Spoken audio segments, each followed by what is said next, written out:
Good evening. This is the regular board meeting of the San Benito CISD. It is Tuesday, April 12, 2016, and it's 7:00 p.m. Agenda item number 1, we call this meeting to order. We do have an established quorum. Item number 2 is roll call. Oscar Medrano. Here. Michael Vargas. Here. Angel Mendez. Here. Arno Padilla. Here. Hector Leal. Here. Joe Gonzalez. Here. Dr. Adrian Vega. Here. Our attorney, Tony Torres. Okay. Item number 3 is Pledge of Allegiance to the United States flag and Texas flag. And item number 4, invocation. And at this time, I will turn it over to Mr. Vargas. Thank you, Madam President. Today, I am honored in introducing our students from my alma mater, Frank Roberts Elementary. First, leading us in the Pledge of Allegiance is Mr. Brandon Edward Rydell. He is 11 years old and is a 5th grade student at Frank Roberts Elementary. He is the grandson of Mr. and Mrs. Kenneth and Sandra Stanford. Brandon is an excellent student and has maintained a 90 or better average in every single subject every school year since 1st grade. Brandon is an active member of his school. He participates in the chess team, is enrolled in the after-school program, helps keep the school safe by being a member of the safety patrol. Brandon's favorite subject in school is reading. He says he loves to read because he gets to learn how new things work. Brandon loves to help his fellow classmates and in the future plans to go to college and become a police officer. He says being a police officer is a rewarding career because you get to protect and serve your community. Secondly, we have Miss Michaela Lynette Lopez. She is also 11 years old and a member of the 5th grade team at Frank Roberts Elementary. She is the daughter of Mr. and Mrs. George and Rita Lopez. Michaela is a hardworking student. Her commitment to her education is reflected in the fact that she has maintained also a 90 or better average on every single subject since her 1st grade. She has also been able to maintain perfect attendance every year since pre-kindergarten. Michaela loves to dance and has been a member of the school's silver dance team since the kindergarten grade level. Michaela and her dance teammates were able to showcase their talents recently at the Rio Grande Valley Vipers basketball game after the team was selected to dance during one of the intermissions. Michaela's favorite subject in school is math. She states she finds math fun because she loves the challenge of working out problems to find the correct solutions. Michaela loves animals and in the future wants to become a veterinarian. She states she wants to study and help save the endangered animals around the world. So please help me welcome Brandon and Michaela. Please stand.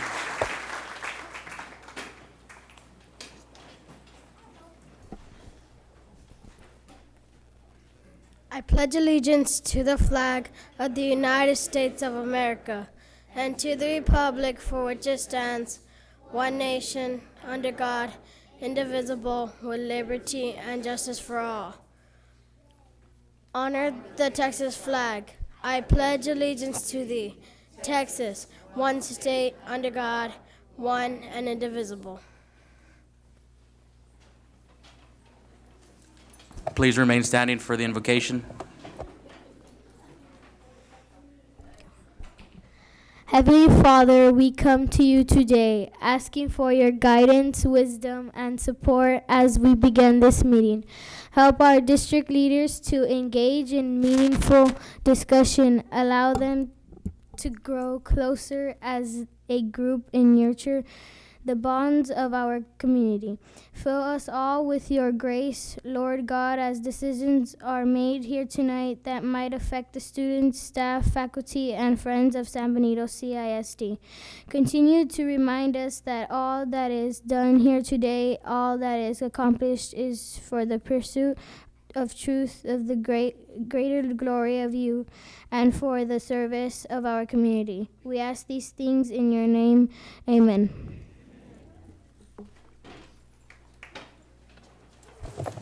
Thank you, Brandon and Michaela. Would the parents of these wonderful children please stand to be recognized if you are the parent of Brandon or Michaela?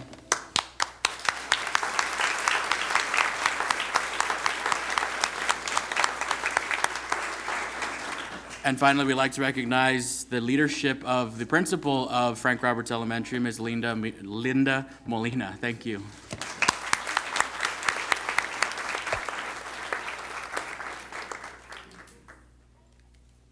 Brandon and Michaela, if you want to come up for your certificates.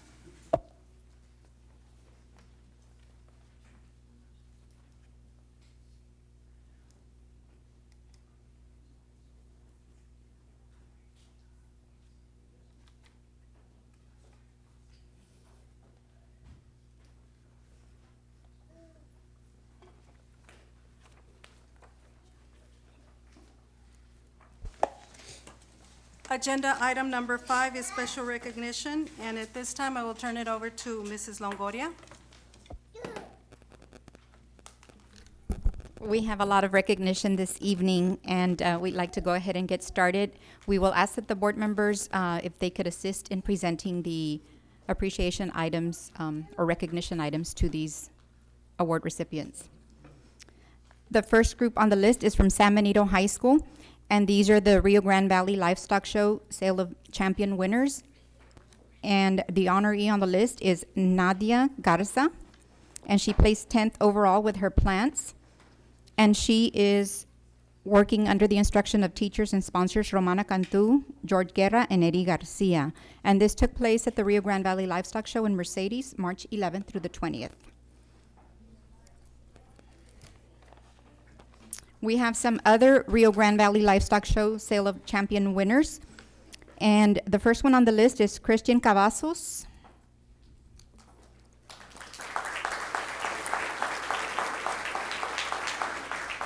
And we'd ask all the winners to remain up at the front until the last person is called on. Christian Cavazos placed 3rd with his project, he had a hog as his project.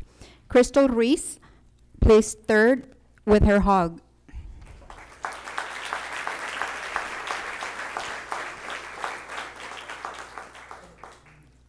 And thank you, Mr. Oscar Medrano, for doing the honors. Eva Guerra placed 3rd with her lamb. Austin Guajardo placed 3rd with the hog project. And the teachers and sponsors, again, Romana Cantu, Jorge Guerra, and Eddie Garcia. And all of these winners that I'm calling went and competed at the Rio Grande Valley Livestock Show in Mercedes during their spring break. And so these students, along with their teachers, didn't really have a spring break. And neither did the parents, because it's a lot of hard work and a lot of long hours. So we call on some more Sale of Champion winners. Noah Gomez. And Noah earned Breed Champion honors with his hog. And we have also Abraham Garcia. And he had several honors. Breed Champion Lamb, Breed Champion Hog, Reserve Breed Champion Steer. He also earned 1st place with his goat project, and he also earned Reserve Grand Breeding with his rabbit project. So that's a lot of work in itself right there. So congratulations to Abraham Garcia.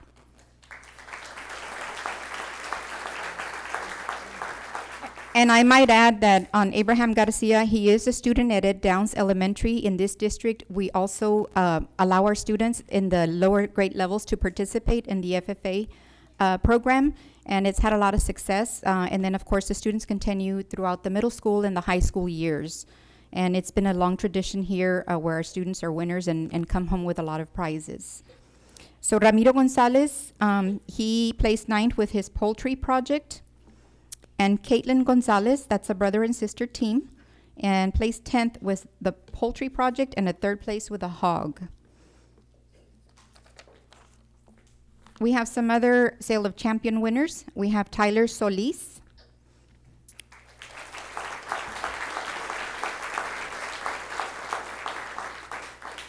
And Tyler earned Reserve Breed Champion honors with his hog project. Haley Rios, 1st place with the hog project.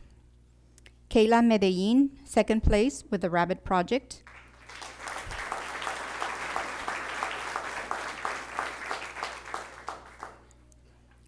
Dulce Garcia, 2nd place with the hog project.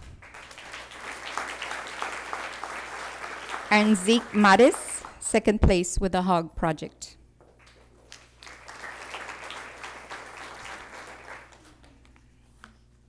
Also on that list of the Sailor champions, Angel Diaz, third place with the lamb. Emily Barraza, third place with the hog. Samantha Sum, third place with the hog project. And Grant Landrum, third place with the steer project.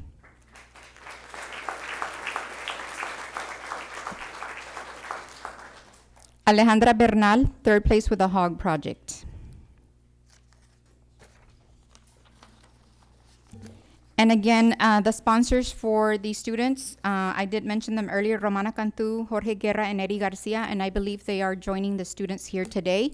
I do have a message on behalf of ag teacher Eddie Garcia that he wanted me to share with y'all. As this year concludes, everyone in the San Benito FFA worked hard to achieve success. However, hard work is only a part of it. Judges' preference, injuries, and the animal's attitude all must line up in your favor. And that in itself is a major accomplishment. Mr. Garcia added that as an ag teacher, he has come to recognize that everyone wants to win, but at the end of the day, winning really isn't everything. Parents don't spend all the money they do and all the time they do invest to just win. They do it to raise their children. School board members and administrators, please recognize that in the process of raising good livestock, more importantly, great children are also being raised. The livestock are simply the tools, and the purpose are our students. The FFA organization is more than feeding the best animal out there. It truly is about raising good students who possess the right morals and ethics. Simply put, livestock families are truly raising winners. The three agriculture teachers, Mr. Garcia, Ms. Romana Cantu, and Mr. Jorge Guerra, would like to thank the school board, Dr. Adrian Vega, and for their continued support of the FFA program. In addition, the ag teachers also would like to thank their CTE director, Mr. Hector Rendon, principals Mr. Gilbert Galvan from VMA, and Henry Sanchez from San Benito High School, and especially the parents who are the backbone of the FFA organization. So thank you very much, everybody, on a job well done.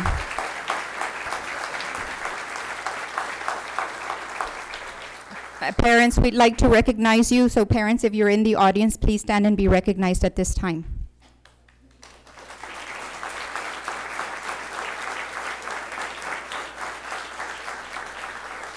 And congratulations to our students and to our advisors and our sponsors. Thank you.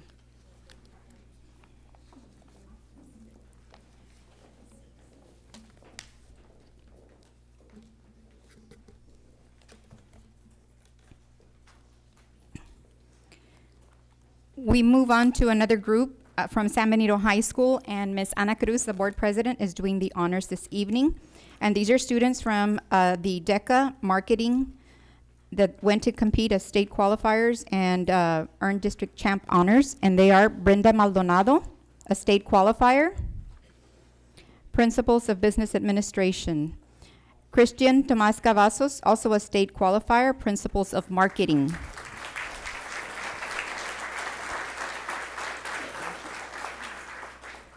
And their teacher and sponsor is Roland Garcia. And these are the students that competed.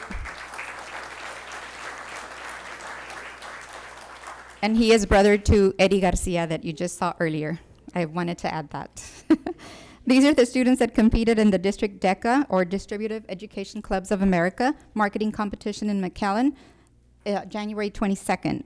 They advanced to the state competition, and that was held February the 25th through the 26th in San Antonio. So congratulations. And if I may have the parents, please stand and be recognized at this time. In some instances, our students are old enough to drive, so sometimes they drive themselves here. Okay. The next group that I'd like to recognize and present to you all, also from San Benito High School, and these are the HOSA Area 7 Spring Leadership Conference participants. These are students that placed at Area 7 and that they advanced to the state conference. And HOSA is for Health Occupation Students of America. Alexis Gonzalez placed second in extemporaneous health poster. So congratulations.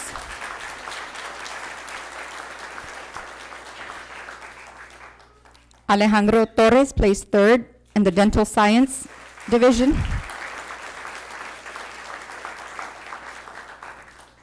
And the teacher and sponsor is Dr. Elvia Gonzalez.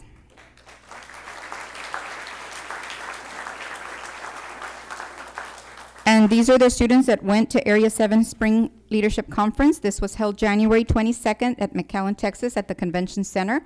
They advanced to the Texas HOSA State Conference April 14th through the 16th in Galveston, Texas. So congratulations to these students, and thank you, Dr. Gonzalez, for your hard work. And if I may ask the parents to please stand and be recognized at this time.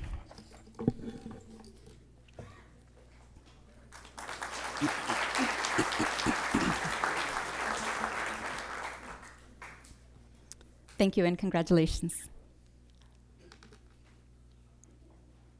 Thank you. Another group from San Benito High School. These are the Skills USA District 13 Conference winners. These are students that advanced to the state conference. Please help me welcome Jesus Gomez, a first place winner. And this student competed in the automotive notebook competition, and he installed and balanced tires on a 2001 F-150 truck. That's pretty cool.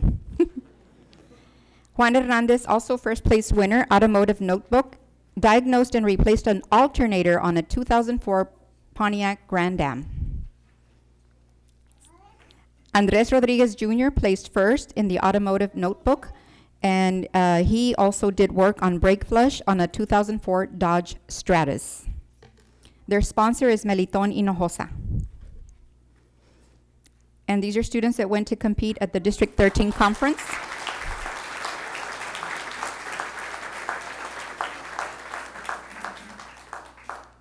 February the 19th through the 20th. This was at TSTC in Harlingen, and they advanced to state conference April 1st through 3rd in Corpus Christi. And Meliton Hinojosa, he was back there a little while ago, but he has other students, so that's why he hasn't stepped forward. Yeah. So we have some of your other classmates that are here getting recognition. Jonathan Rodriguez placed first, automotive notebook, brake flush on a 1995 GMC Sierra.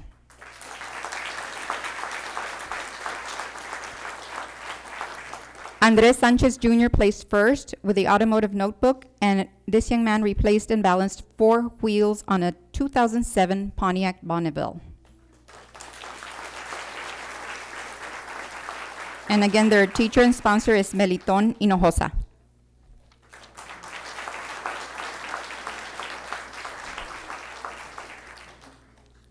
If I can have the parents of these students, please stand and be recognized at this time, if they're in the audience.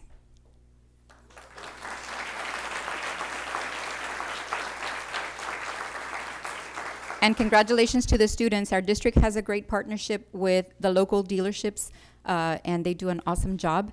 And parents, if y'all would like to know more information about some of our CTE programs, some that you might hear about tonight, we have brochures available on a table. Y'all are welcome to take some informational materials to learn more about these programs. So congratulations, students, and Mr. Hinojosa.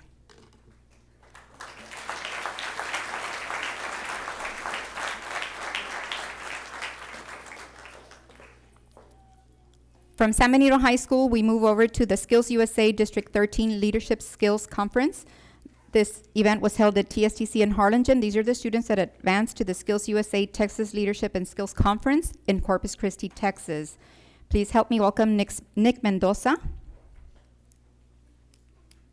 I don't think Nick made it. Nevertheless, he placed first with his showcase project and a photo project. Calista Jalomo placed first with a showcase and photo project.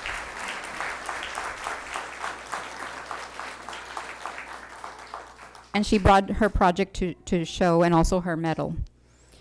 Randy Merida placed first with his showcase project and also with a photo project. And Calista, if we may have you remain up at the front until we call the other students.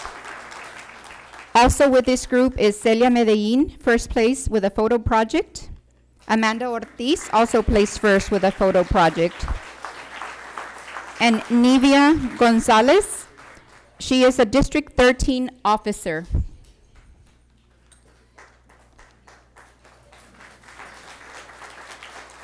And we do have their sponsor, Mr. Joel Rodriguez, the AV production sponsor.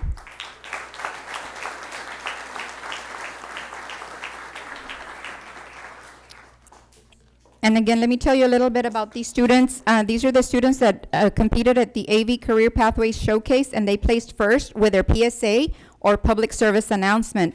This year, they took on that project, which was the railroad safety project, and it was a team comprised of Nick Mendoza, Calista Jalomo, and Randy Merida.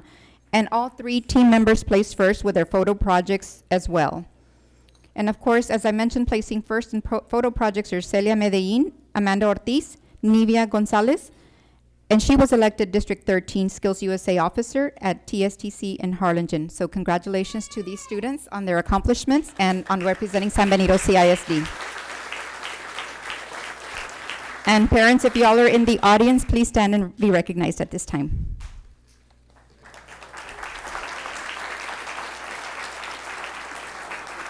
Congratulations. Thank you, students. Thank you, Mr. Rodriguez. Next, doing the honors is Mr. Hector Leal for this next group.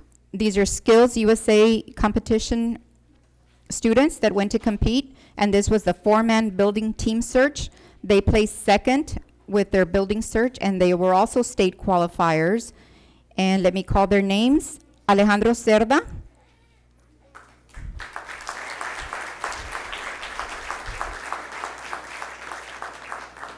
Grace Covarrubias,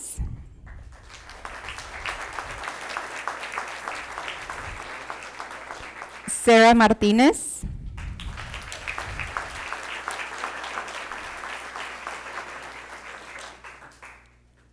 and Christopher Valencia.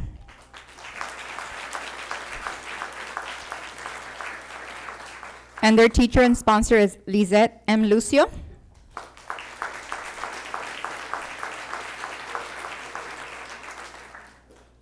And again, these are the Skills USA Law Enforcement building search competitors. They went to compete February 5th in South Padre Island, Texas.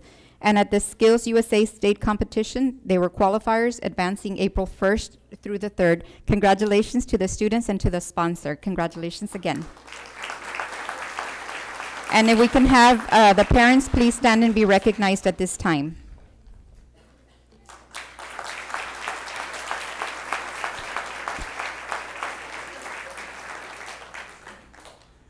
Another group from San Benito High School, the Skills USA District 13 Leadership and Skills Conference attendees. These are students that placed at the district competition and they advanced to the state conference.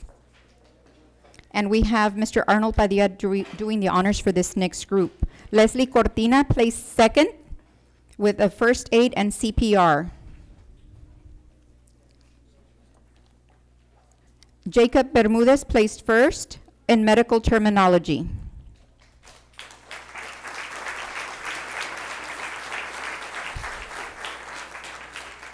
Martin Castañeda placed second, also in medical terminology.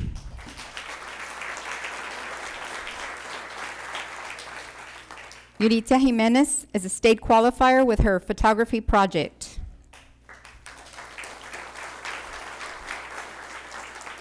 Alejandro Torres placed second in the job interview competition.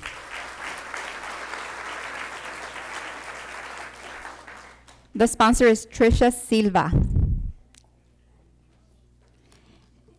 And again, these are the students that went to compete at the Skills USA District 13 Leadership and Skills Conference, February the 19th through the 20th in Harlingen, Texas. They also advanced to the Skills State Leadership and Skills Conference, April 1st through the 3rd in Corpus Christi. So congratulations to these students and to their sponsor. Great job. Parents, if y'all can stand, if you're in the audience. Parents, did your parents come? Thank you and congratulations.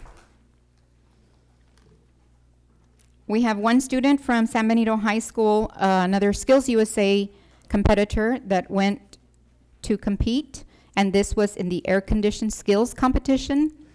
And Luis Alejos, he placed first. And I don't believe Luis Alejos made it out here tonight, but his teacher and sponsor is George Maxwell. And it was a hands-on competition, and this is in the air conditioning technology field. So as you can see, we have a wide array of programs and offerings for our students here in the school district. And when they go compete, they go and give it their all and represent our school district with extreme pride. San Benito High School Skills USA competition. We have one student that placed second in air conditioning skills competition, and his name is Victor Diaz. And George Maxwell is a sponsor. So I don't think he made it either. Some more winners from San Benito High School Skills USA District 13 Leadership and Skills Conference winners. These are students that went to compete at district and they advanced to the state event in Corpus Christi, Texas. And they are Kaylee Hensley, second place in digital photography. Ariel Arteaga, second place, also in digital photography. Ariel Arteaga placed first and advanced to state competition with the digital photography project. And his sponsor is Paul Hernandez. And Paul Hernandez is in the audience.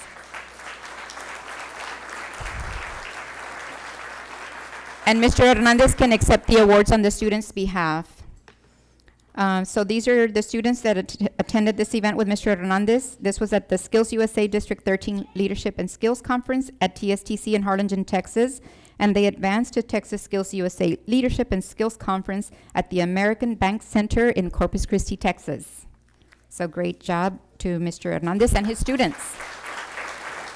Thank you, sir.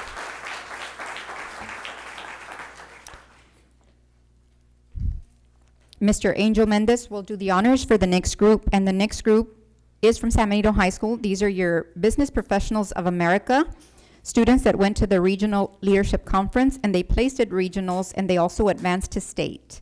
And they are Bianca Mendez, first place winner, and Legal Office Procedures.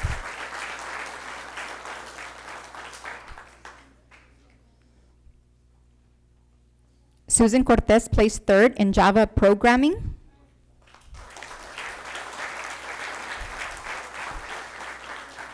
Juan Sosa placed first in Advanced Word Processing.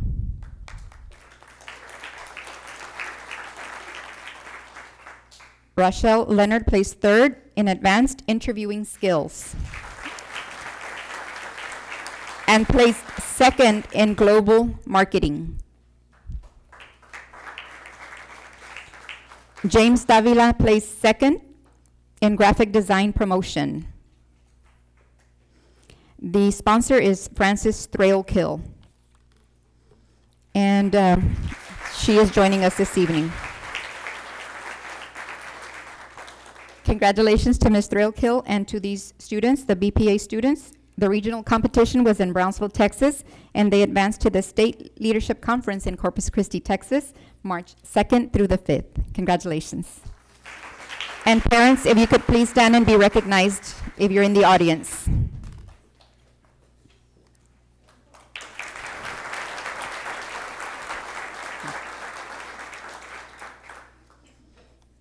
The next group from San Benito High School is the TAFE Purple Teach for Tomorrow Summit Conference participants. These are all Gold Star ranking winners. And these are students that competed in the Educational Leadership Fundamental Test and Essay. And they are Estefania Carpio, Alana Martinez, and Brianna Vasquez. And Brenda Aguilar is their sponsor. And Brenda Aguilar, the sponsor, also has some other students that went to compete. And they are, if we can have you guys remain up at the front while we call the rest of your group. So again, these are the Gold Star winners. Another group that Brenda Aguilar is in charge of, these are the Purple Teach for Tomorrow Summit Conference students. And these are the students that they advanced to state at the University of Houston with a gold place winning bulletin board and lesson on technology in the classroom. And they are Yesenia Bernabe, second at state technology category, and Julissa Johnston.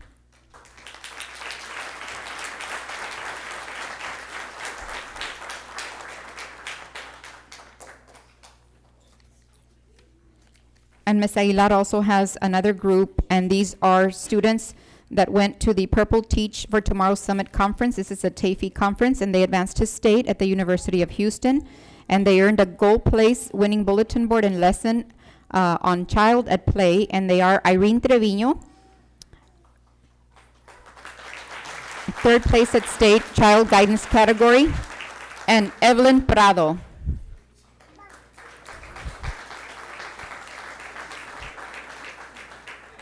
And Brenda Aguilar is their sponsor.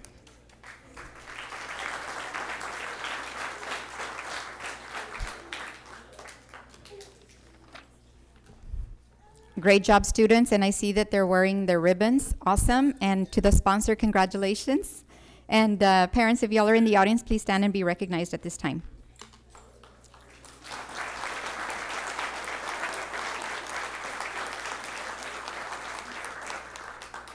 Thank you and congratulations. Great job.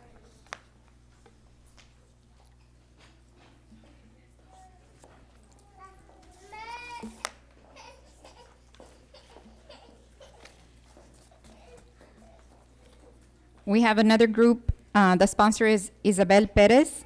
And these are the San Benito High School students, the Business Professionals of America. This is a Chapter 8. These are the students that advanced to the Business Professionals of America State Leadership Conference, and it was scheduled to take place March the 2nd through the 5th in Corpus Christi, Texas. The honorees are Jonathan Aranda, first in Parliamentary Procedures. David de la Rosa, also first in Parliamentary Procedures. Robert Diaz, placed third in Fundamental Word Processing. He also placed first with his project and Parliamentary Procedures, also first place. Congratulations.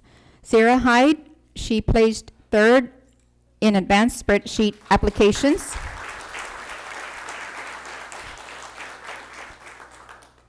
Florestela Limas, placed first in Global Marketing. Leonard Lozoya, Parliamentary Procedures, first place, and Administrative Support Research, second place. And the competition took place at the American Regional Conference at Rivera High School, February 22nd and 23rd, and they advanced to the state competition in Corpus Christi. We have another group on there, and that is Jose Martinez, Parliamentary Procedures, first place.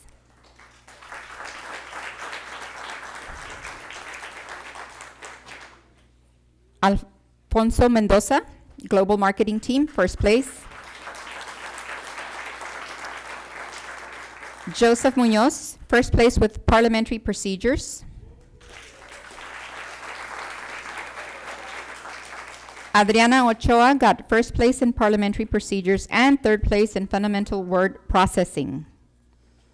Victoria Isabel Perez got first in Interview Skills. She also earned first in Parliamentary Procedures, and she was also a Torch Award Statement recipient, along with Roel Luna.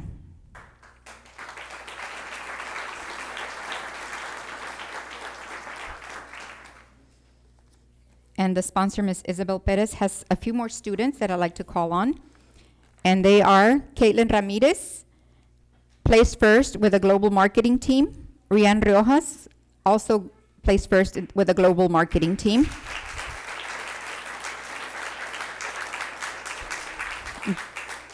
Jocelyn Tejada, placed Advanced Accounting, second place. And the sponsor, Isabel Perez, is joining us this evening.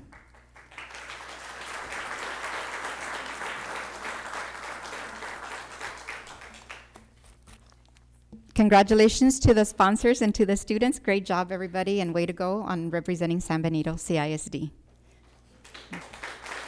If I can have the parents please stand and be recognized at this time, because I know the parents are very proud of the students' accomplishments.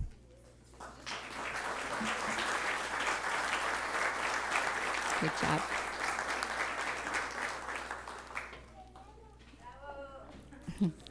Awesome job, students.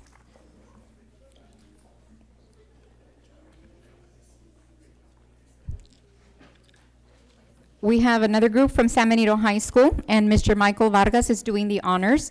These are the HOSA Spring Leadership Conference participants. These are students that placed at the Leadership Conference, and they advanced to state competition. And we begin with Salmonica Sock, first place in medical assisting, and Savannah Arellano, second in nursing assisting.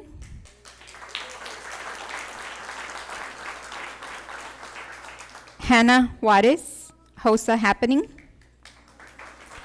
Megan Escobedo, HOSA Happening. And the sponsor is Dr. Annabel De Leon.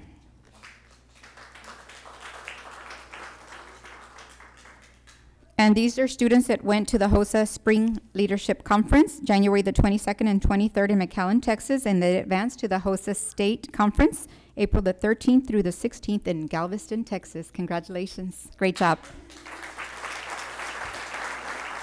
Parents, if y'all are in the audience, please stand and be recognized at this time.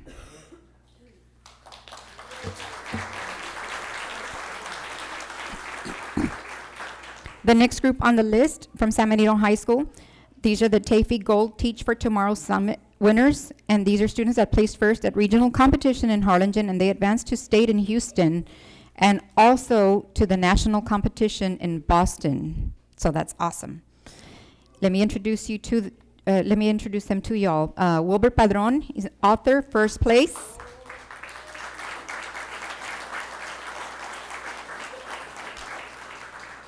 Stephanie Monjaraz, illustrator, first place. And this is a children's literature K3 storybook. Great job.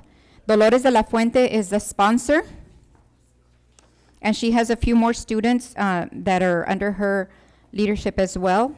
And let me call on those students. Leslie Garza, Guadalupe Lezama, second place team at state. And these two students, they went to the TAFE Gold Teach for Tomorrow Summit Conference. They advanced to state at the University of Houston with a gold place winning bulletin board and a lesson on the benefits of bilingual education. And again, they placed second, so that's an awesome job. And the Gold Regional Conference was held in Harlingen, and the state conference was held at the University of Houston. Great job. And again, Ms. Dolores de la Fuente. And she has a few more students on here. And they are Sharon Barlow,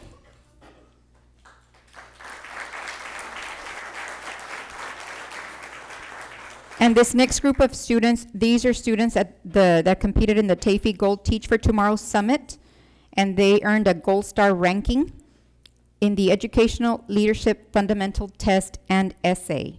So you just met Sharon Barlow. And joining her are Selena Castro,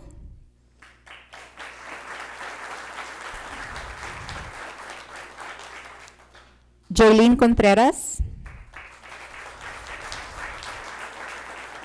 Evelyn Davila, Cecilia Flores, Natalie Garcia, and Victoria Vela. And all these students that I just called got an A+ score, so congratulations to them. I'll call on a few more students that also had some great accomplishments. Mirna Zuniga she did 100% on her test score and 6th place with the essay. Other students, Wilbert Padron, 100% test score and 2nd place on the essay, Digital Communication in the Classroom. That sounds like an interesting topic. So Ms. Dolores de la Fuente is the sponsor, and this concludes her group.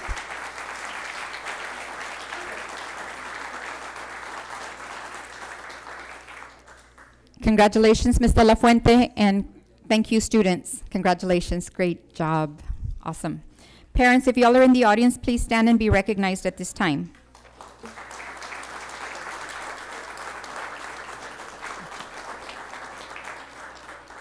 Congratulations.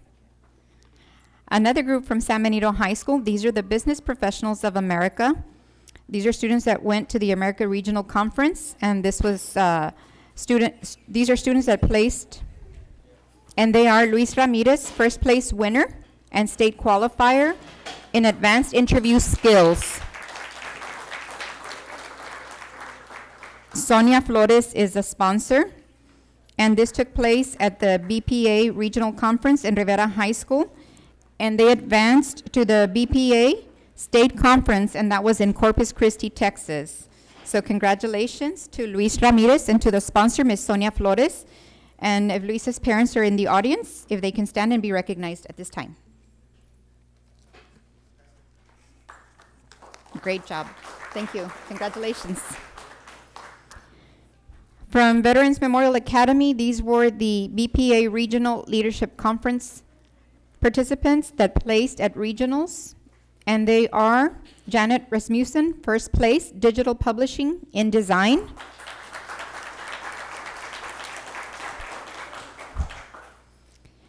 Jacob Cavazos, second place, Website Design Team. Elisa Naranjo, second place, Website Design Team. And their sponsor is Reynaldo Garcia.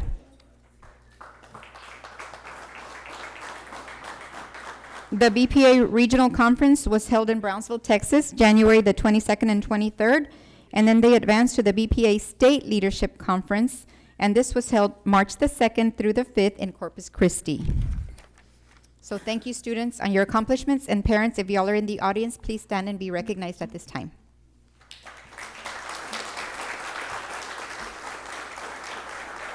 And that concludes the special recognition portion. Congratulations to everybody. And I'd like to ask the principals, if they're in the audience, to please stand and be recognized.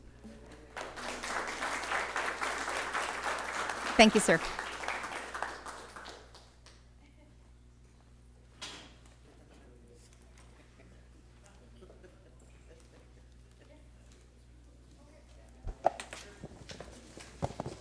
Agenda item number 6 is the superintendent's report, and at this time, I'm going to turn it over to Dr. Vega. Thank you, Madam President, Board of Trustees, Legal Counsel. You will find in your packet our disbursements by organization and just in general, as well as our investment report for the month. Okay. Also, what I'd like to share with y'all, as you know, our district, we are embarking upon an exciting journey. And so one of the things that I wanted to share with y'all was how our strategic plan kickoff event went. There were a number of you who were there present, and so you would be able to attest to what went on that day. But as you know, on April 2nd, during our kickoff event, we were able to gather about 145 community members as well as employees from the district to come together as a community and really discuss big issues that pertain to our district and really the future. We had 4 presenters speak on 5 different topics. The topics for our strategic plan, our curriculum instruction, finance, facilities, P16 or P20, and then also communication and PR. It was a very, very great event. That, as I stated on that day, was barely the beginning because we will have 4 follow-up work sessions, 2 at the end of this month and 2 in May, with the intended goal to bring to y'all a plan, a 5-year strategic plan during the summer months so that, if approved, we will begin next school year with in year 1 of our strategic plan. And so thanks to our team, whether it was the CNI team led by Ms. Trevino, whether it was all of communication staff, led by Ms. Longoria, whether it was our food service department, or whether it was our principals who were served as some were scribes and some were facilitators. So at this time, we actually have something to show y'all that kind of gives everybody a glimpse of what went on that day.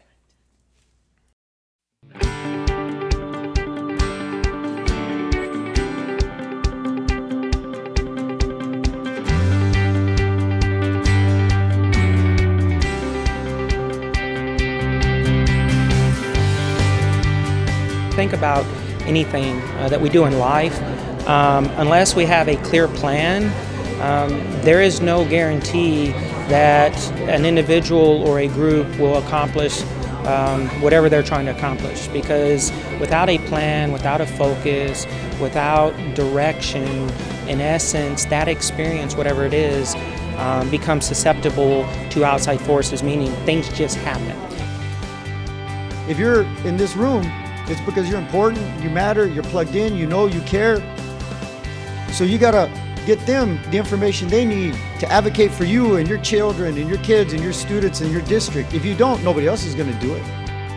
Education belongs to the public, and looking at the San Benito community and a room full of concerned and committed citizens who are talking about what they want for their kids and they want for their community and they want for their future, it's just inspiring.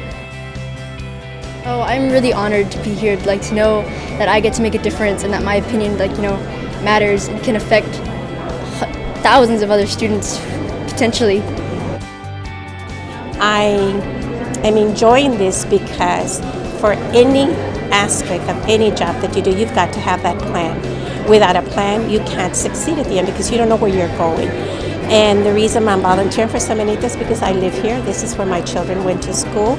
And this is what I've taught them to do, to come back and bring it home. And this is why I'm here. Because what I need are environments where my students are going to have the highest opportunity to be successful, because I'm trying to prepare them for a future that I don't even know what it looks like. But I know I can't do old things and expect to get new results.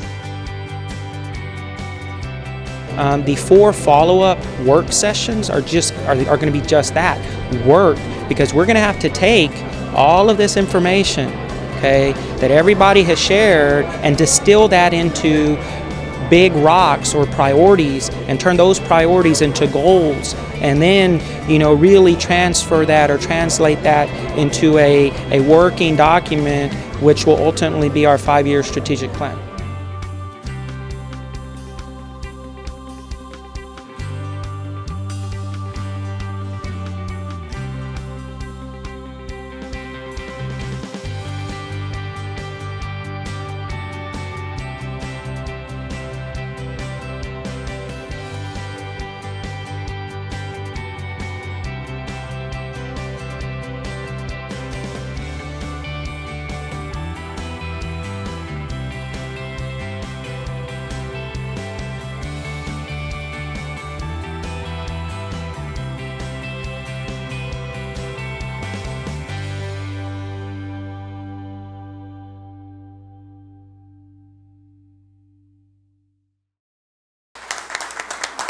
So, Madam President, Board of Trustees, that was just a glimpse, and like I said, for those of you who were there, you were part of that conversation, but I just wanted to give you an update of what transpired and what are the next steps.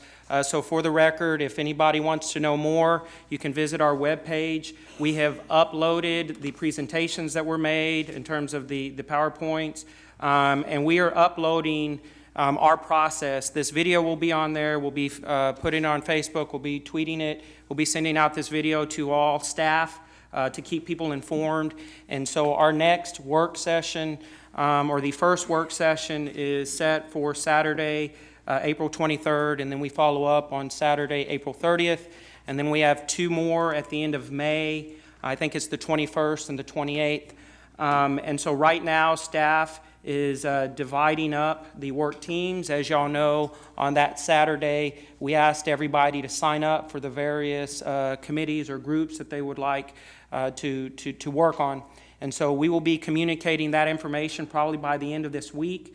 So people who were there should be getting an email or a phone call saying something to the effect that you've been assigned to, thank you for your time and effort, but you've been assigned to the curriculum and instruction team or the finance team or the facility team, etc. But this is a very exciting time, and as you can see, we have our Reimagine 2021 images here, and they will be posted throughout. We even talked about the possibility of getting 2021 yard signs for committee members. So if you drive around the city and you see a 2021 yard sign, you know that it's individuals who are working on the future of our school district. And so it's a very exciting time to be in San Benito and to be part of San Benito CISD. Thank you.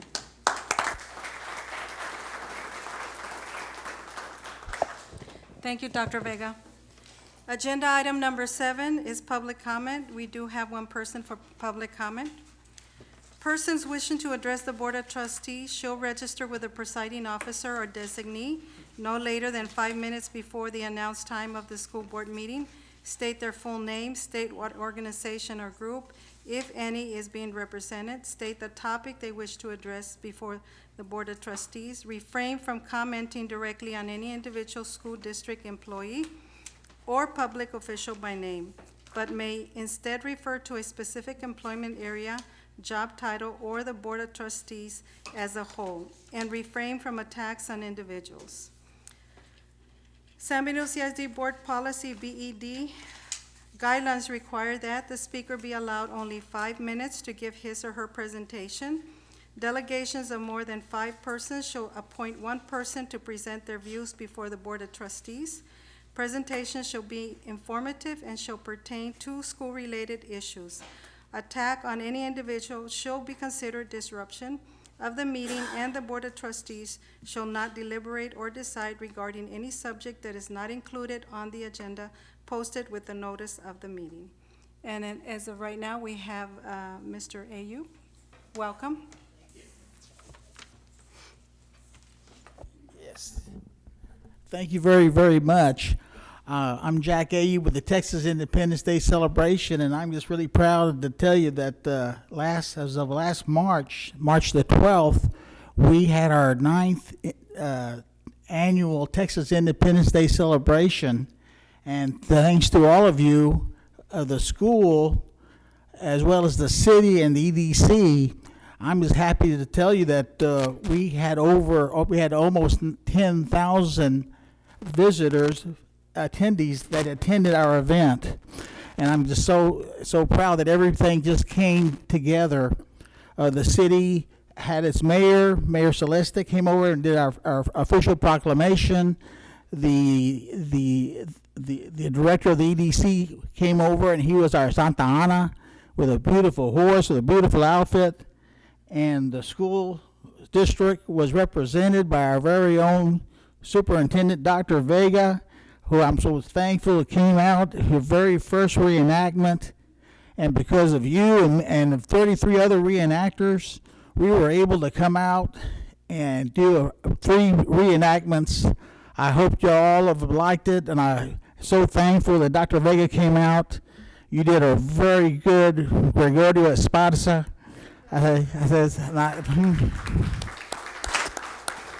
But Jack, I thought he had gotten killed off. What's he doing here? No, I was talking to a couple of board members, and I was saying maybe we can get more activity involved. If not, like maybe have more the Mexican soldiers, or something, because it's at a minimum, right? But the main thing is it's only a few people, right? Maybe we can push it, and maybe we can make it a bigger event. It was the first time I attended, and it was tremendous. I've forgotten a lot of that Texas history, Jack. But you reminded me of it. We all had a good, strong foundation in junior high with Mrs. Story and Mrs. Busamber, who taught us Texas history. But we did that reenactment of the Alamo and Dr. board members. And the board members. So we need more members. We're always looking. And volunteers from NECAM, teachers, students, whoever. Yeah, we're always looking for reenactors. Okay. And all these Tejanos always want to be Tejanos, but nobody ever wants to be a Mexican soldier. I have to beg, borrow, and steal and beg. And they won that day, right, Jack? They won that day. Yeah, they all want to be Tejanos. That Tejano blood runs deep. But this year we had 33. Thanks to Dr. Vega, he was one of 33 reenactors. Last year we had 28. So, but we did reenact the Battle of the Alamo. We had Gregorio Esparza, and my surprise was we had your brother come out, Francisco, who was a soldado of a Santa Ana's army, and I told him, look scared, you got to panic, you have to realize that if you don't find your brother, and if you don't get permission from Santa Ana, he is going to be burned at the funeral pyre. And he came out, and I thought he did a really good job. But I appreciate you asking. Yes, I remember when I told you what was going to happen. You did say something very, very important. Does he know who I am? I think I forgot that. I had to go look for him, and I said, you see that gentleman on the far right? That will be Gregorio Esparza. Today, he will be your brother, and you will have to go out and find him and beg Santa Ana for permission. And this is the first time we've ever done it. We're always looking for better ways and new ways to make it bigger and better. And we just appreciate you coming out. You gave us more credibility, and we hope to make it bigger and better, because this is really truly a San Benito community effort between the city, the EDC, and the school. We put on a fantastic event. I mean, for the last 3 years at the Fair Park, we've always drawn about 2,000 people, which was I always thought was good. But I said, but we were always waiting for everything to click. Not everything would always click. Not the weather was sometimes bad. The other years we didn't have enough advertising. But if we ever got the right guys at the right place, if we ever had enough advertising, if we had the perfect weather, everything was going to click. And I'm so proud to tell you, we hit the ball out of the ballpark. Because of everybody coming out, we had almost 10,000 visitors. And I'd like to thank Dr. Vega, and I'd like to thank Mrs. Longoria, Celia Longoria. Another thing we never had before was we never had to tape it. I've always wanted to tape the battle, and especially since we had 3 battles. But if you can tape one of them, tape the Alamo. And thank you, Ms. Longoria. Your film crew came out. You did a great job, and and we loaded it down on our website. Anybody who would like to see it, it's happybirthdaytexas.com. I saw it last week, and it really looks good. But thank you so very much. We did some new things this year that we've never done before. We made a brand new, more permanent structure of the Alamo. The facade of the real Alamo is 62 feet. Ours was 51 feet. We did it on the other side of the arena. If anybody's familiar with the Fair Parks, because it had trees, and trying to make it more realistic. And we had a new battlefield moderator that hopefully described the events leading up to the battle and after the battle. But everything went so well. But thank you very much. We're always indebted to the school district. People don't realize it, but school district has been with us ever since our very first reenactment, and that was 9 years ago. Just across the street, at that empty lot by the community building, that's where it all started. And y'all came out with the seats. Everybody thought that was belonged to the city, but there was really school. They were from the school. We had our very first most of our Texas history symposiums were done right here in this boardroom. We're so thankful for that. But now with full participation from the city, the EDC, and the school district, we did a great job, and thank you so very, very much. And hope to see y'all next year. Thank you. No, so for the record, I was a bit concerned because the last time Mr. Ayu did a public call, I ended up laying down on the ground dressed as a Tejano soldier. But thank you very much. Yes. No, but you have our full commitment and support as a district. We look forward to continuing to support this great tradition that's very specific to our community here in San Benito. So thank you very much. Well, thank you so much. Thank you for making it happen. Thank you. Thank you, Mr. Ayub. Yes. Thank you. Thank you. No, you're right. Agenda item number 8, consent agenda. In order to promote efficient meetings, the board may act upon more than one item by a single vote through the use of consent agenda. Consent items placed on the agenda shall be marked with an asterisk. Consent items or items for which no board discussion is anticipated and for which the superintendent recommends approval. Prior to the time which approval of consent agenda is had, at the request of any member of the Board of Trustees, any item on the consent agenda shall be removed and given individual consideration. Item number 9, which are the action agenda items. Under Business and Finance, 16048-1, approval of 2015-2016 budget amendments. Questions? Consent. 16048-2, approval of 2015-2016 budget transfers. Questions? Consent. 16048-3, discussion and/or possible action approving on denying the highest bid or offers received on the following properties struck off to Cameron County for itself and other tax jurisdictions from a tax resale conducted on November 3rd, 2015. Legal description, 25% undivided interest in all blocks of 109 and 110 Alta Vista addition to the city of San Benito, Cameron County, Texas. Legal description, 25% undivided interest in all blocks of 109, 110 Alta Vista addition in the city of San Benito, Cameron County, Texas. Legal description, 25% undivided interest in all of blocks 109 and 110 Alta Vista addition to the city of San Benito, Cameron County, Texas. Legal description, 25% undivided interest in all of blocks 109 and 110 Alta Vista addition to the city of San Benito, Cameron County, Texas. Legal description, Lot 29-A, Park, Block 2, Ismael Montalvo, Subdivision Number 2, a subdivision in Cameron County, Texas. Legal description, Lot 35, Block 2, Los Indios, First Edition, in addition to the city of Los Indios, Cameron County, Texas. Okay.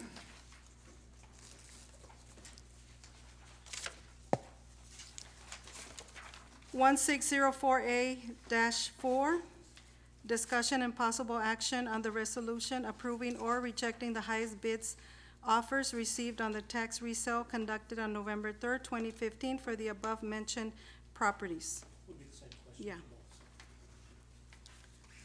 1604A-5, consideration and approval of an order authorizing the insurance, sale, and delivery of San Benito CISD School District Unlimited Tax Refunded Bonds, Series 2016, delegating certain authority to the President of the Board of Trustees of the School District and Superintendent of Schools pursuant to the provision of Texas Government Code, Section 1207.007 and 1207.008, levy on continuing direct annual ad valorem tax, authorizing the refunding of certain outstanding bonds, authorizing the execution of bond purchase contract, approving an official statement, execution of an escrow and trust agreement, and making other provisions regarding such bonds and matters incident 302. Question? Consent.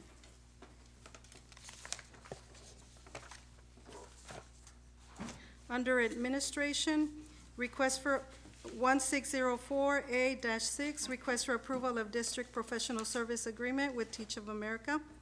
Question? Consent. 1604A-7, request for approval of the submission of 2015-2017 high-quality pre-K grant program. Question?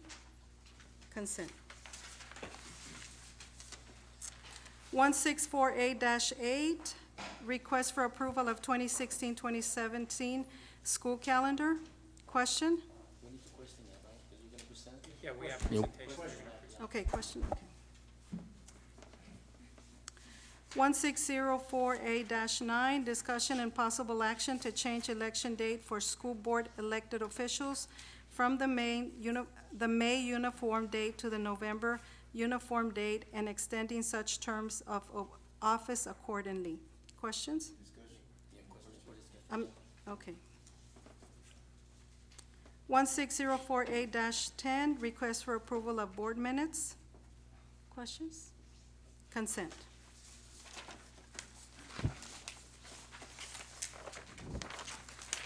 Okay. Okay.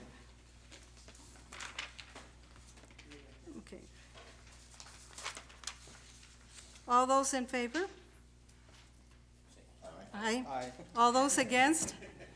Nay. Motion passes. Let me go back. Motion by Ms., wait a minute. Hold on.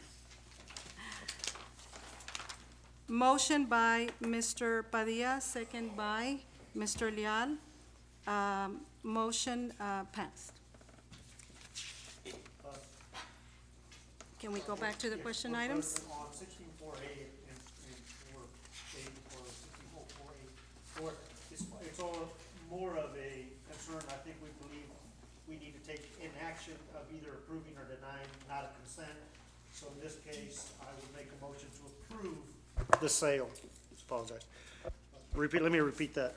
Okay. Because these are listed as approving or denying, I don't believe we can approve them as a consent. We actually have to take an actual formal action of either approving or denying. That's correct, Yeah. Mr. Padilla. So Yeah. it actually would be approving the highest offers received. Yeah. So with that, I would make a motion to approve the highest bids as presented. I'll second it. Okay, motion by Mr. Padilla, second by Mr. Medrano. All those in favor? Aye. All those against? Motion passes. Covered both items. Yes, okay. So, question item, the school calendar? Right, they just go hand in hand. Well, What it was. Same motion. motion to approve the Yes. resolution that goes with the tax sale. Second. That was it? No, it wasn't a motion. No, it was just clarified. He's Okay. clarifying that the motion that he suggested. But Okay. I think we do require a motion on that resolution, so Correct. I'll make a motion on that resolution that goes with the tax sale for approval. Okay. Okay, motion by Mr. Padilla, second by Mr. Vargas. All in favor? Aye. All against? Motion passes. Thank you, y'all have a good evening. Next. Next item, question? Yes. Go ahead. sir. Okay, Madam President, Board of Trustees. I thought I had said. No, we just wanted to make sure, as you know, last year, or I guess last legislative session, the state has moved from calendar days to minutes. And so we, last year, our school calendar, we had asked the state, my understanding, for a waiver, and so we needed to be in compliance this year. And so I'm going to go ahead and have staff, they're going to present all of the work that went into, number one, the three options that were presented to employees of the district. And so employees of the district had an opportunity to cast their vote. And so what staff is going to do is just merely present to y'all what were the three options, what was the process, and they're going to present to you the one calendar that was selected by employees. And so they're coming to you, obviously, to request approval for that, because we do need to get this approved so that we can have a school calendar for next year. Okay, well, good evening. What you have before you in your folder, and what I want to review with you briefly, is if you look on the left-hand side, you will notice that these are all our calendar committee members, and you will also find sign-in sheets for each meeting that we conducted with them. On your right-hand side, you have the final tallies. And the reason I created this table is because two departments, grounds or maintenance and security, did not actually go online. The survey opened online March 29th. We extended the vote until this Monday, April 10th, at 12 noon, because it was so close. We wanted to make sure that everybody got a chance to vote. If they didn't go online, what I did was I went and took an actual calendar with a sheet they could sign and decide if they wanted calendar A, B, or C. So if you look at the breakdown, you'll see calendar A, B, and C. At the end, you will see the calendar totals, and you will see calendar A had 598 votes, calendar B 574, and calendar C 54 votes. We had 42 employees that went into the survey but decided not to vote at all. They skipped over it. And if you look at the number, a total of 1,226 employees did vote.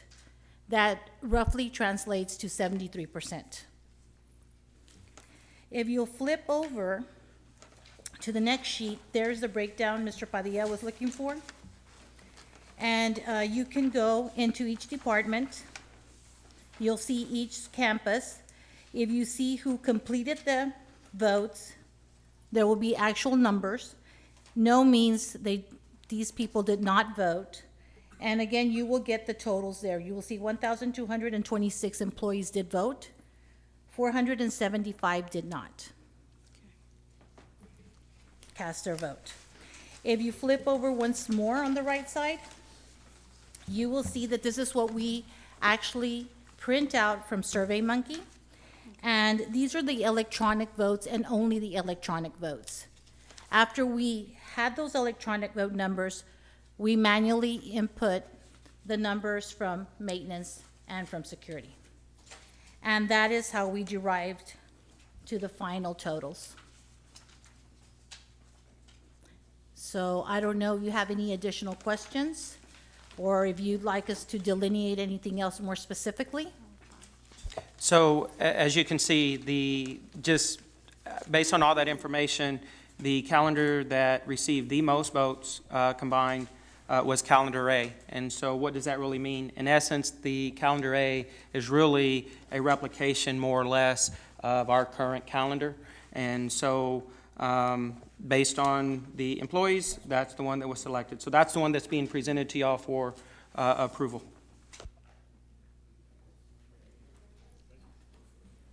And of course, in your package, you Yes, have sir. calendar A, B, and C. Yes, sir.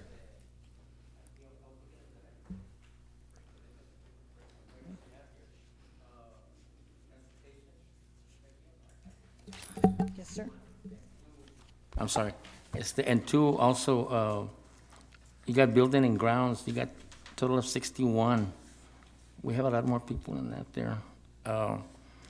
You know, whatever calendar you all decide, that's fine with me. I just, the participation part, because I know that a lot of our employees, I don't think they know how to get into a computer and do all this stuff, and I don't know, si acaso you all explain to them in English and Spanish, especially the transportation and especially the maintenance, because, I know we have a lot more employees than 1,200, también, so, and the calendar that close, I'm just thinking that maybe more people should have been asked to participate or make it simpler for them, ¿entiendes? Well, what I did was, because we did have a question posed to us by Mr. Padilla, I went back and looked at the numbers. I did notice that maintenance, transportation was voting electronically, so most of their employees did vote electronically. I also went into security. What I did was on Thursday, actually, Total maintenance and transportation. on Thursday, on Wednesday, actually, of the previous week, I went to each of those departments. I printed out a calendar, a sign-in sheet, and I left them. I explained it to the secretaries that it didn't, some of them were not going online. I also talked to the director, and I also talked to them about them not going online, so they talked to their staff, and again, they looked at the calendars with them, and that's how we got some of them to vote. So that was our attempt to get their input. We typically don't, as a committee, go out and present at each campus or to each department. Typically, what we do is we go to the principal, we go to the directors, and then they're the ones that turn it around at their department and at their campuses. And now that we do the survey online, an email goes out to every person. We also send out memos to every department and every, campus. I understand what you're saying, but maybe they didn't send it to the staff. It turns back on and on. I understand that you don't go to all the campuses that, normally pues todos los principals and teachers, they know what you're talking about. Pero like maintenance, transportation, stuff like that, okay, you go talk to like maybe David Garcia or Rolando, pero just the numbers are red flags, that a lot of people, maybe we should have just gone back. Like I say, whatever you want to do this time, that's fine, but maybe we need to look at that for the following calendar year, because that's not enough participation from those, there's a lot of people working there. Mas 61, it's not. If I could, I will first thank you. Thank you for doing what you did, because I think Joe's comments are kind of mirroring what most of us have a concern with, that sometimes there isn't a fair opportunity for all of the employees from all different levels to really get their thoughts, or at least their perspective in. And I commend you for what you've done, and I commend you for that extra effort to go back out there. But I also mirrored our trustee Gonzalez's thoughts on the next time. We know this was gone through, and I think you've done a terrific job, but I do believe, and I think it was commented at the Finance Committee meeting, that we'd like to see that when the committee itself is created, that the committees be more diverse. And I think I'd commented that day that in all the committee names, I didn't find the maintenance director, I didn't find the transportation director, or people from other fields. A lot of the names that were there were mostly either teachers or principals or administrative staff. And again, we appreciate the efforts from administration. We appreciate the efforts, but I do believe that it sometimes may be a struggle to get those other parties involved. But I do believe that the struggle may be there because it's been a habit not to include them. So I think if we create the habit of including them and making them part of all the committees whenever we evaluate district policies, district direction, days of work, or major components, that we do allow them that input. And if we have to drag it out of them, sometimes we may have to drag it out of them. But I think that once we create a welcoming environment for their thoughts and their concerns and their direction, I think then we'll have a true representation, and you'll probably get a lot more commitment, a lot more vote, and a lot more participation. But nevertheless, we really do appreciate the efforts that you Yeah, guys you did a went tremendous through, job. to They did, get this. so. Board members, yes, for the record, everything that y'all said duly noted. We're always looking for improvement, so we will take everything that y'all said into consideration, and we will make sure going into next year that what y'all have commented on will be included. So, but thank you, staff, for all your hard work. Thank you. I move to approve this item. Yeah.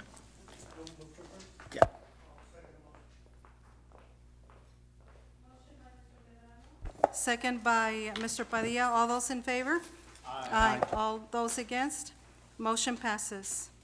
Next item, question item?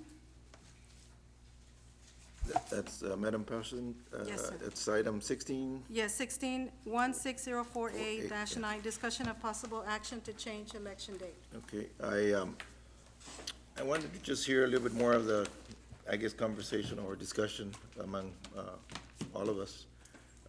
I was one that kind of favored to put this back on the agenda to reconsider, because I know we had tabled it probably a month ago or so. And, it's a good thing for the district. In my opinion, I think it's something that we can benefit from as far as the district by having more representation of the whole community in the election of, it being the general election in November versus May. It's got a lot of more, to me, in my opinion, it's got more pros than cons, But in the same token, as the more I thought about it, there's two concerns that kind of concerned me. One was if we do vote, we can't reverse it. Now our election is through May of 2017, right? Who knows? We might not be here. But anyhow, we won't be able to say it didn't work. Things are not what we thought it might be. So if I'm correct, Tony, I don't know, I kind of asked you this today, if we were able to change, if we were to change it, we can't reverse it back. Oh, okay. Okay, that was one of my concerns. Secondly is the citizens, I'd like to have more, maybe feedback from the community as far as maybe through Survey Monkey or maybe putting it on the ballot for May. Next May. Or next May, I and see what the community thinks about it. And that's my opinion, but I'd like to hear y'all's opinion on that. Okay, my thing was that, right now, we're working together with the city insofar as the elections, right? And, of course, we're splitting the cost también. If we went to November, you're talking about, I think that what you all were looking at, or whoever brought this up, was maybe more participation in the election. But the participation in November is usually during the election year. That's every 4 years. So I just don't see that. I guess the old cliche, if it ain't broke, don't fix it. So I wish we would just stay the way it is. And I would agree with Mr. Leal to put it on the agenda and let the people decide in the next election and see how it goes. Mayor? Thank you. I'm the individual that put it on the agenda, and of course, thank you all for the opportunity to hear me out on this item. One of the things that I always do when I put an item is when the state brings out an opportunity for us to discuss, I like to take that opportunity for us to really deliberate it and have some meaningful dialogue. And I know that the cutoff date is December the 16th. And the rationale behind my submission of this item is, of course, cost was an item, an indicator. I did reach out to Mr. Garza, Remy Garza, and I asked him what was the pros and cons of putting the election in the November election. And ultimately, I think I found only 2 cons, the rest were pros. The pro was the sharing costs would be reduced because there would be more elections being run during the November election, indicating that the cost of renting equipment, programming, advertising is pretty much done consistently during the November election. The calculation of the numbers of people voting does increase. And you mentioned about 4 years. I believe it continues to stay as it stands 3 years consecutively, and it's every November versus every general election in November, along with the presidential election. So meaning that it is a nonpartisan election. That was my other concern, that maybe once we went to the November election, it was going to become partisan. Mr. Garza confirmed that no, it's still a nonpartisan. You would pretty much submit your names, and you won't have to indicate whether you're Republican, Democrat, or Independent. The other item is that the reduction of, I just mentioned that, the reduction of cost. November elections is nonpartisan. One of the other pros to it is, of course, during the May election, a lot of things actually come into play. We've got Mother's Day, we've got activities, we have different celebrations going on in May. So in many cases, people that want to come out and vote really don't have that opportunity because they're out and about, either visiting family members or other individuals. And by moving the election to November, pretty much it's a stable semester where everybody's at home. And in most cases, that is the time that people do reflect on what's going on in the elections, on the election propaganda that's going out there. So those are my 2 cents on it. That's why I'm moving for the election to be moved. I have to agree with Hector. I think the community needs to find out about it and vote on it. I think it's not up to us. It affects me too. I mean, it affects me too. And I think, like he said, if it's not broken, why fix it? But I think it deserves an opportunity for the community to vote on it, either in a survey or something like that. And I think it should wait, in my opinion. I think what Mr. Leal meant is not on a survey, to actually vote. Yeah, we'll put it on not on a survey, to actually put it vote. for a vote. There's one issue with that. Pretty much the cutoff day is December the 31st, 2016. After that, you can't move the election. It's pretty much set in stone. That you have a cutoff day. That's the issue. Am I correct, Mr. Torres? Could we Yeah, do but a that's survey? for that We'll year. do a I survey, mean, do a that's for that survey, year and then because- come back and vote. I am in agreement to that. I definitely would love to table it and put out a survey out to the community and see how the community responds to it. And then bring it back on the Maybe the. July election, July agenda. Can we move on that? Sure. Yeah, I just wanted to add, I think for me, and this is a question that weighed really heavily on me because I taught government, I taught civics, I have a political science degree, so it's like really weighing the pros and the cons of it.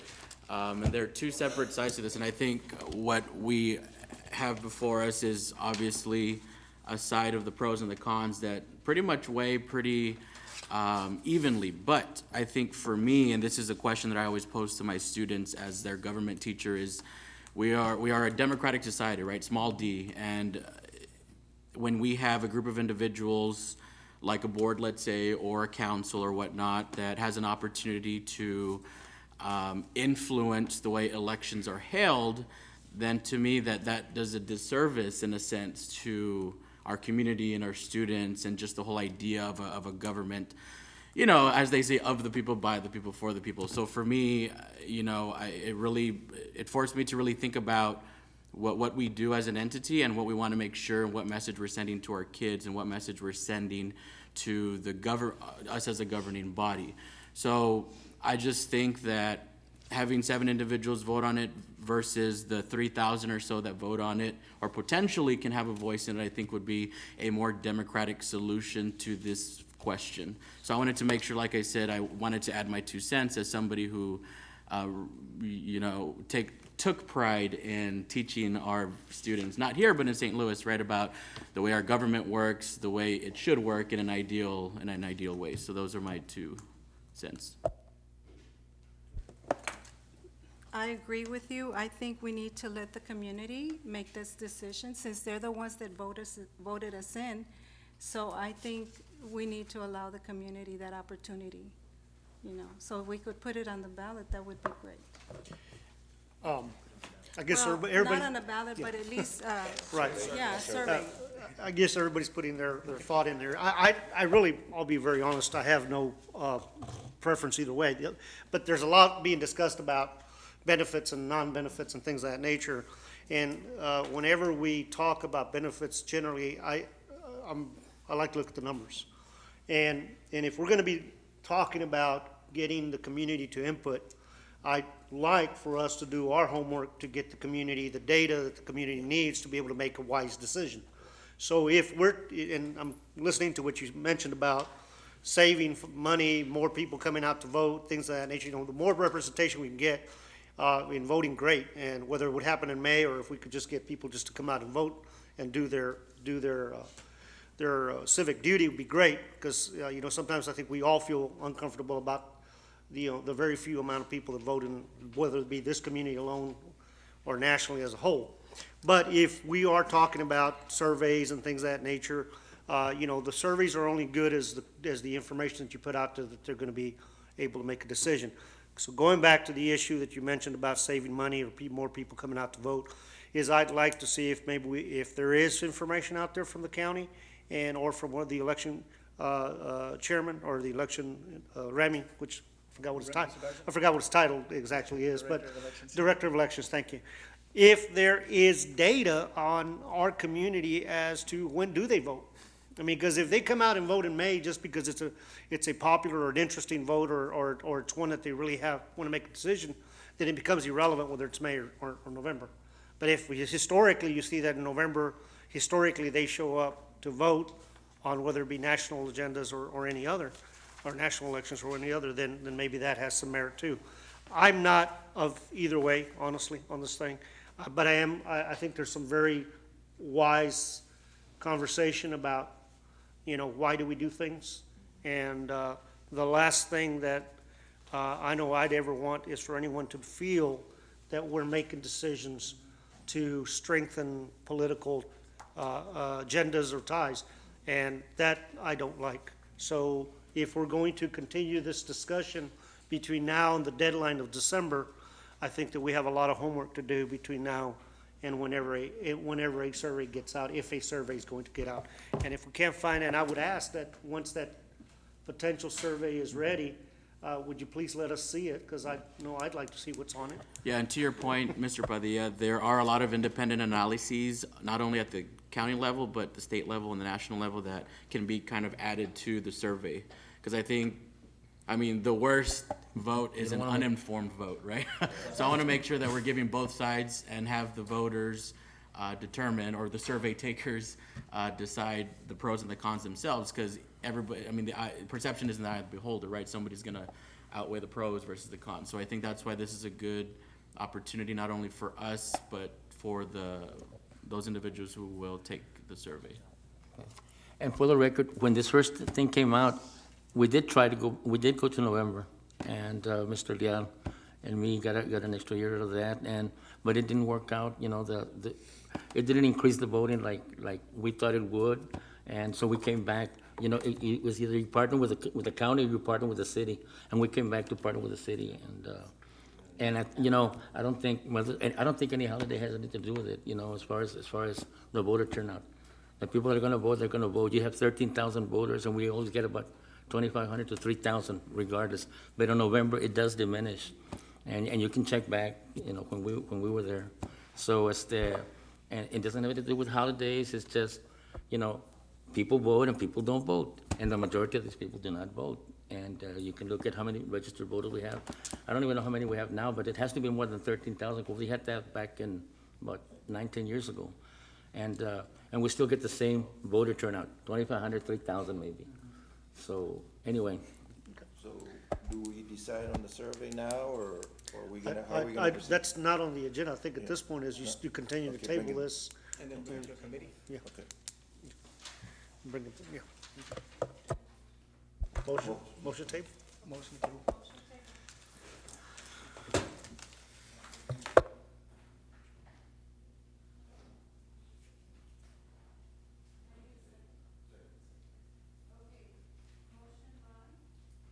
You only have to turn on your mics, so, for the record. Second by Mr. Leal. All those in favor? Aye. Aye. All those against? Okay, motion passes.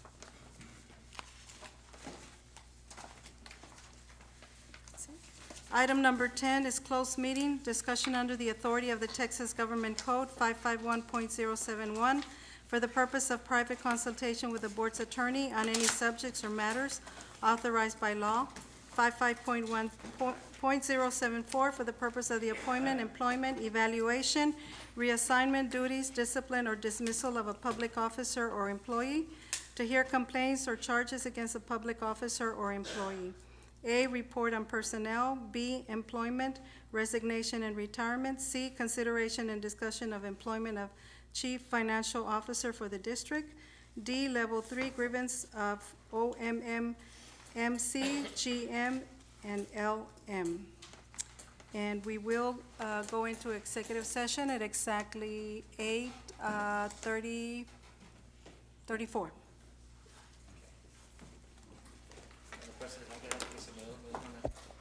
All right. Item B, Dr. Vega? Yes, Mr. Mendez, I'd like to, or Medrano, Medrano, thank you, sir. I do recommend approval as discussed for the employment, resignation, and retirement as discussed in executive session. Is there a motion on the floor? So moved. Moved by Mr. Mendez, second by Hector Leal. All those in favor say aye. All those opposed, same sign, motion carries. Okay. Item C, consideration and discussion employment of chief financial officer for the district. Yes, sir. I recommend the employment of Ms. Hilda Rendon as Chief Financial Officer as discussed in executive Is there a session. motion on the floor? So moved. Motion by Mr. Mendez, second by Mr. Vargas. All those in favor say aye. All those opposed, same sign, motion carries. Okay. Item D, I request for a motion to deny level 3 grievance of OM, MC, GM, LM. Is there a motion on the floor? So moved. So moved by Mr. Padilla. Is there a second? Second. Second by Mr. Mendez. All those in favor, say aye. All those opposed? Motion carries. Okay, meeting adjourned exactly at 9:49.